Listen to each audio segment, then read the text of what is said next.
എന്തൊക്കെ തന്റെ ഡിമാൻഡ്സ് കേക്കട്ടെ? 1, പട്ടിക്ക് താമസിക്കാൻ ഫ്ലാറ്റ് വേണം. ഫ്ലാറ്റ്? പട്ടി ഫ്ലാറ്റിലാണോ സാർ താമസിപ്പിക്കുന്നത്? കൂട്ടിലല്ലേ? ഇത് അവന് താമസിക്കാനാണ്. വെറുതെ സർക്കാരിന് അയാൾ പറയട്ടെ. പറഞ്ഞോട്ടെ. 2, പട്ടിക്ക് സഞ്ചരിക്കാൻ AC കാർ വേണം. ഇവിടെ SIക്ക് സഞ്ചരിക്കാൻ കാറില്ല, പിന്നെ ആ പട്ടിക്ക് AC കാർ. നിനക്ക് കാറില്ല? അത് ഞാൻ പറയത്തില്ല. കഴിഞ്ഞോ തന്റെ ഡിമാൻഡ്സ്? ഇല്ല സാർ. ഇനിയും ഉണ്ടോ? ഈ പട്ടിക്ക് മെനു ഉണ്ട് സാർ. അതെല്ലാവർക്കും ഉള്ളതല്ലേ സാർ? എന്റെ പട്ടിയുടെ മെനു ഈ സാർ നോക്കണം. നിന്റെ പട്ടിയുടെ മെനു ഞാൻ നോക്കണമെന്നോ? നിന്റെ തന്റെ വിളിച്ചോണ്ട് കാണിക്കണം. പറഞ്ഞു കേട്ടോ, ഇവന്റെ പട്ടിയുടെ മെനു ഞാൻ നോക്കണമെന്ന്. ഞാൻ ഇതുവരെ എന്റെ മെനു പോലും. തന്റെ മെനു കാണട്ടെ. സാർ ഇത്രയ്ക്ക് ചീപ്പാണോ?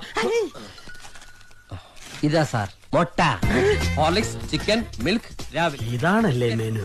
അപ്പൊ ഞാൻ ഉദ്ദേശിച്ച സാധനമല്ല. ബട്ടർ, ബീഫ് ഒലത്തിയത്, ഒലത്താത്തത് 2 times with bread and omelette, chicken chips. കഴിഞ്ഞോ? ഇല്ല സാർ. ഇതിനൊരു അന്ത്യമില്ലേ?